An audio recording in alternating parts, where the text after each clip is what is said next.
Video cash flow, yəni pul vəsaitlərinin hərəkəti haqqında hesabat barəsində olacaq. Qarşıdakı dəqiqələrdə bu hesabatı necə qurmalıyıq, nə üçün istifadə olunur və kimlərə lazımdır suallarına cavab tapmağa çalışacağıq. Lakin hər həftə olduğu kimi qəliz kitab cümlələrindən uzaqlaşıb sadə misallar ilə anlamağa çalışaq. Bundan öncəki videoda mənfəət və zərər hesabatı haqqında danışmışdıq. Qeyd etmişdik ki, mənfəət və zərər hesabatı müəyyən bir dövr ərzində şirkətin nə qədər gəlir və xərc ilə üzləşdiyini göstərir. Və sual oluna bilər ki, gəlir və xərcləri bu hesabatda görürüksə, nəqd pul vəsaiti hesabatı niyə lazımdır? Təsəvvür edək ki, bir sahibkar market açmaq qərarına gəlir və marketi idarə etmək üçün adı Əhməd olan menecer işə götürür. Market açıldıqdan sonra ilk iş təchizatçılardan alınan mallar ilə piştaxtaları doldurmaqdır. Lakin dükan yeni açıldığından təchizatçı ödəniş etmək üçün yenidən sahibkarın açılış zamanı verdiyi kapitaldan istifadə olunur. Dövr ərzində təchizatçılardan alınan ərzaq malları yaxşı satılır və dövrün sonunda müəyyən mənfəət əldə olunur. Bu mənfəəti görən sahibkarın təbii olaraq ilk istəyi nə olacaq? Mənfəətdən bir balaca pay götürmək. Menecerdən ona dividend verməsini xahiş edir. Menecer isə boynu bükülə-bükülə kassada pul olmadığını və sahibkara mənfəətdən pay verə bilməyəcəyini deyir. Sizcə bu mümkündürmü? Həqiqətən, mənfəət olduğu təqdirdə kassada pul olmaya bilərmi? Əgər bütün satışlar nisyə, borc olubsa, deməli satış olub, lakin kassaya pul daxil olmayıb. Yəni, satış baş verib, amma satışın müqabilində pul kassaya elə gəlməyib.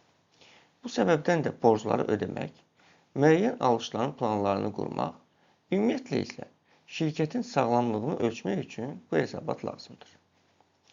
Pul vəsaitlərinin hərəkəti hesabatı 3 hissədən ibarətdir. 1. Əməliyyat fəaliyyəti ilə bağlı olan hərəkətlər. Bunlara şirkətin gündəlik fəaliyyətini təmin edən xərclər və gəlirlər əsasında pul hərəkətləri daxildir. Misal olaraq, marketdə isə gündəlik satışlardan daxil olan pullar, ödənilmiş əmək haqları, kommunal xərclər bu bölmədə yazılır. 2. İnvestisiya fəaliyyəti ilə əlaqədar olan pul vəsaitlərinin hərəkəti. Bu bölmədə şirkətin uzunmüddətli aktivlərinin alış və satışı ilə əlaqəli şirkətin kassasından çıxan və ya daxil olan pullar göstərilir. Misal üçün, yeni bina almışsınız və bu alışa görə ödəniş etmişsiniz. Bu hissədə sizdən pul çıxışı görünəcək. Mənfi rəqəmidir. Deyək ki, şirkətə məxsus yük avtomobilini satmışsınız və siz nəqd şəkildə ödəniş ediblər. Bu hissədə müsbət kimi qeyd olunacaq. Çünki kassanıza pul daxil olub. 3-cü isə maliyyələşdirmə məqsədi ilə olan hərəkətlərdən pul axınlarıdır. Misal üçün, banklıqdan borc alırsınız. Siz pul daxil olur. Müsbət ilə qeyd olunur. Borcu ödəyirsiniz. Sizin kassanızdan pul çıxır. Mənfi ilə qeyd olunur. Gəlin bunların hamısını yenə real misal üzərindən edək. Qayıdaq əvvəlki market misalına. Təchizatçı sizi malla təmin etdiyi üçün ona aldığınız malların müqabilində ödəniş etməlisiniz. Təsəvvür edək ki, bu ödənişi nəqd şəkildə edirsiniz. Yəni, gündəlik əməliyyat fəaliyyəti üçün sizin kassanızdan pul çıxdı. Əməliyyat fəaliyyəti hissəsi mənfidədir. Bu nə vaxt müsbət ola bilər? Əgər siz alınan malları satarkən, sizə ödənilən pulları təchizatçıya verdiyiniz pullardan çox olarsa. Lakin bütün satışlar nisiyədirsə, kassanıza pul gəlməyəcək. Kassada pul olmadığı üçün, şirkət düşünür ki, əmək haqlarının və kommunal xərclərini ödəmək üçün dükkanın soyuducularından birini nəqd şəkildə satsın. Bu zaman şirkətin əsas vəsaitinin satışından pul daxil olacaq. Və bu daxil olan pul investisiya fəaliyyətində olan hərəkətlər hissəsində qeyd olunacaq. Şirkətə pul daxil olduğu və müsbət axın olduğu üçün müsbət rəqəmlə qeyd olunur. Ayın sonunda isə sahibkar da bu puldan öz şəxsi istifadəsi üçün bir qədər götürəcək. Yenə şirkətin kassasından pul çıxdığı üçün mənfi rəqəm kimi maliyyələşdirmə bölməsində qeyd olunur. Yekun olaraq şirkətin pul axınları müsbətdir. Yəni şirkətin kassasına gələn pul gedən puldan çoxdur. Sizcə bu şirkət üçün yaxşı haldırmı? Şirkətə gələn pul gedən puldan çox ola bilər. Lakin detallı analiz etsək, Görərik ki, şirkətin əsas fəaliyyətindən şirkətə pul daxil olmayıb. Gələn pul soyuducunun satışından, yəni biznesin bir hissəsinin satışındandır. Bu isə o deməkdir ki, biznesin satışından pul gəlmir və bir müddət sonra iflas gözlənilir. Bu hesabatın bu şəkildə 3 hissəyə bölünməsi isə bu analiz etməyə kömək olur.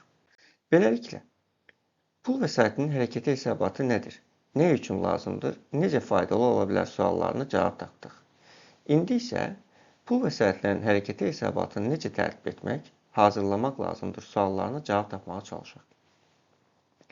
Əgər videonu bura qədər izlədiniz və maraqlı gəldisə, 2 saniyənizi ayırıb kanala abunə olub videonu bəyənsəniz dəstək olmuş olarsınız. Hesabatın hazırlanmasında 2 üsuldan istifadə edə bilərik. Birbaşa, direkt və dolayı indirekt metodlardan. Bunları bir-birindən fərqləndirən xüsusiyyətlərə gəldikdə isə birinin hazırlanması çətin, lakin tam dəqiq məlumatlar, digəri isə hazırlanması asan, lakin digərinə nisbətən dəqiqliyi biraz azdır. Birbaşa üsulda pul hərəkəti tranzaksiyalarının sadəcə siyahı şəklində alt-alta düzülüşündən əmələ gəlir. Dolayı üsulla mənfəət əsasında digər balans fiqurlarının dəyişimlərini nəzərə almaq. Biraz qəliz cümlələr olduğunu və anlamaq çətin olduğunu başa düşürəm. Ona görə lap sadə, ilkin bir misal üzərindən hərəkət edək. İndiki dövrdə hər birimizin telefonunda bankın mobil tətbiqi var. Həmin tətbiqdən əvvəl və sona olan pul qalıqları və dövr ərzində daxil və xaric olan pul vəsaitləri qeyd olunur. İndi təsəvvür edək ki, həmin dövr ərzindəki mədaxil və məxaricləri alt-alta yazsaq və toplasaq, dövr ərzindəki pul dövriyyəsini tapa bilərik. Bunu birbaşa üsul ilə misal çəkmək olar. Bir də var ki, siz sadəcə sona qalıqdan əvvələ qalığı çıxırsınız və yenə eyni nəticəyə gəlirsiniz. Bu dolayı üsulun çox, amma çox primitiv izahıdır. İndi isə mürəkkəb, dərin izaha nəzər salaq. Dediyiniz kimi, bu üsul ilə hesablama mənfəətdən başlayır. Bu səbəbdən satış, xərclər və onların arasında formalaşan mənfəətdən başlayır. Satış və xərcləri 2 hissəyə ayıraq. Bir tərəfdə nəqd satılan satışlar və nəqd ödənilən xərclər. Digər tərəfdə isə nisyə satışlar və borc kimi qalan xərclər. Təsəvvür edək ki, ilk dövrdə nəqd şəkildə 4000 manata alınmış malları 9000 manata nəqd şəkildə satırsınız. Cari dövrdəki mənfəət 5000 olur. Bəs bu mənfəətin hansı hissəsi sizin kassanızda olacaq? Bütün əməliyyatlar nəqd formada olduğu üçün qazanılan 5000-in hamısı kassada olmalıdır. Növbəti dövrdə məsələni biraz çətinləşdirmək üçün xərclərin hamısının nəqd ödəndiyi yox, bir hissənin borclu qalındığını təsəvvür edək. Ümumi 4500 xərcin 4000-nin nəqd ödəndiyi halda 500 manatlıq hissəsi təchizatçılara borclu qalıb. Lakin 9500-lük satışın hamısı nəqd şəkildə olub. Yekun olaraq 9500-lük satış və 4500 manatlıq xərc müqabilində 5000 manat mənfəət əldə olunur. İndi sual olunur ki, kassada nə qədər pul var? Bir öncəki dövrdə satışlar və xərclər nəqd ödənilib qəbul etdiyi üçün mənfəət kassada qalan pul ilə eyni idi. İndi isə 500 manat pul təchizatçılara verilməyib. Şirkətdə qalıb. Bu səbəbdən bu dövrdə yaranan pul mənfəətdən 500 manat çoxdur. Eyni yanaşmanı satışlar növbəti dövrdə ümumi 9500-lük satışın 400 manatlıq hissəsi nisyə satıldığı üçün şirkətin 400 manatlıq alacağı, yəni debitor borcu əmələ gəlir. Xərclər isə hamısı nəqd şəkildə ödənildiyini nəzərə alsaq, cari dövrün mənfəəti 5000 manat olacaq. Bəs bu dövr üçün kassaya gedən pulun miqdarı nə qədərdir? 400 manat nisyə satış o deməkdir ki, 400 manat məbləğində pul nisyə satıldığına görə şirkətin kassasına daxil olmayıb. Yəni, daxil olan pul 400 manat azdır. Mənfəəti sözü gedən məbləğdə azaltmalıyıq. Növbəti dövrdə hər iki halın baş verməsi şərti ilə yekun misal edək. Təsəvvür edək ki, satışların 900 manatlıq hissəsi nisyə satış, xərclərin isə 700 manatlıq hissəsi borc hesabladır. Bu o deməkdir ki, əvvəlki dövrdən qalan 400 manatlıq alacaq, yeni debitor borc nisyə satılan 900 manat qədər artaraq 1300 manat. Əvvəlki dövrdə qalan 500 manatlıq kreditor borcu isə qalxaraq 1200 manat olmuşdur. İndi isə gəlin bizə əsas maraqlı olan dövr ərzindəki pul vəsaitinin hərəkətini tapmağa çalışaq. Dövr üzrə mənfəət 5000 manat olub. İndi biz bu rəqəmi dövr ərzində satılan nisyə satış qədər azaltmalı və dövr ərzində təchizatçılara ödənilməmiş borc kimi yaranmış məbləğ qədər artırmalıyıq. Yəni qısacası, biz indi kreditor borc ilə əvvəlki dövrün kreditor borcunun fərqini tapsaq, dövr ərzində təchizatçıya ödənilməyib kassada qalan pulu və indiki debitor borc ilə ötən dövrdəki debitor borcun fərqini tapsaq isə, satışlardan kassaya girməyən pulun miqdarını tapa bilərik. Və yekun pul hərəkətini tapa bilərik. Yekun qısaca xülasə edək. Biz dedik ki, hər şey mənfəətdən başlayır. Cari dövrdə mənfəət 5000 manatdır. Dövr sonu isə nəğdsiz əməliyyatlar həcmini dəyişiklik edirik. İlk kreditor borcların artdığı məbləğ qədər, yəni təchizatçılara ödənilməyib şirkətdə qalan məbləğ qədər artırır. Sonra isə debitor borcların artdığı məbləğ, yəni nisyə satışların səbəbindən şirkətə gəlməyən pulun miqdarı qədər azaldırıq. Digər nəğdsiz əməliyyatlar da mövcuddur ki, bunların bəziləri bizim misalda yoxdur. Misal, amortizasiya ayırmaları. Hansılar ki, xərc kimi var, lakin heç bir pul çıxışına səbəb olmur. Yekunda bizim cari dövrdəki pul hərəkətimiz 4800 manat mədaxil kimi hesablanmış oluruq. İndi isə ən son olaraq dərslikdən bir məsələni həll etməyə çalışaq. Həll etməyə çalışdığımız sual BBP-nin 2020-ci ilin çapı olan FA Revision Kitdən 24.3-cü sualdır. Sualda əməliyyat fəaliyyətindən yaranan pul hərəkətinin təsirinin həcmi müəyyən etmək soruşulur. Və qeyddə olan nəğdsiz əməliyyatlar da məsələnin şərtində verilmişdir. İlk öncə əvvəlki slayddan da öyrəndiyimiz kimi, hər şey mənfəətdən başlayır. Məsələnin şərtində mənfəət verilmədiyi üçün onu x kimi qələmə verək. Öyrəndiyimiz kimi hər şey mənfəətdən başlanır və ondan davam edirik. Digər nəğdsiz əməliyyat isə kreditor borclarda artımdır. Bu da məsələnin şərtində verilib. Bu məbləği toplayırıq. Növbəti isə, əgər əvvəlki slayddan da xatırlayarsınızsa, debitor borcların artdığı qədər məbləği azaltmaq idi. Çünki o pul bizim kassaya gəlməyib. Əvəzində debitor borcu artırıb.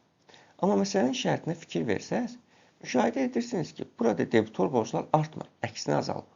Yəni, əksinə əvvəlki borclular da pullarını ödəyib. Kassaya satışdan əlavə pul gəlib. Düzəlişimizi edirik və bu məbləği azaltmaq əvəzinə toplayırıq. Sonraki nəğdsiz əməliyyat isə amortizasiya xərcləridir. Bu rəqəm mənfəəti hesablayarkən rəqəm olaraq çıxılıb. Lakin bu xərcə görə vəsait çıxmadığı üçün çıxılan məbləğ geri qaytarılmalıdır, yəni toplamalıyıq. Məsələnin şərtində verilən növbəti bənd isə mal materialının artımıdır. Bu bənddə elə digər aktiv bənd olan debitor borclar ilə eyni yanaşmalı edirik. Yəni artıbsa mənfəətdən çıxırıq, azalbsa üzərinə gəlirik. Son olaraq məsələnin bir şərtinə nəzər salaq. Uzun müddətli aktivin satışı. Öncəki slayddan öyrəndiyimiz kimi, bu növ əməliyyatlardan olan pul hərəkəti investisiya başlığı altında olur. Bizdən isə soruşulan əməliyyat fəaliyyətində olan hərəkətdir. Bu səbəbdən mənfəət hesablanarkən bu gəlir nəzərə alındığı üçün onu ümumi məbləğdən çıxırıq ki, nəzərə alınmamış neytral qalsın. Yekun olaraq əməliyyat fəaliyyətindən olan gəlir 990 min həcmində düzəliş etməliyik. Cavab D variantıdır. Bu videodan bu qədər. Əgər bunun kimi digər Revision Kitdən misalları izahlı həllini görmək istəyirsinizsə, bu barədə videonun altına komment bildirərək istəyinizi mövzu və sualları qeyd edə bilərsiniz. Ümid edirəm ki, video sizlər üçün faydalı oldu. Bəyəndiyiniz təqdirdə videonu bəyənib, kanala abunə olaraq mənə dəstək ola bilərsiniz.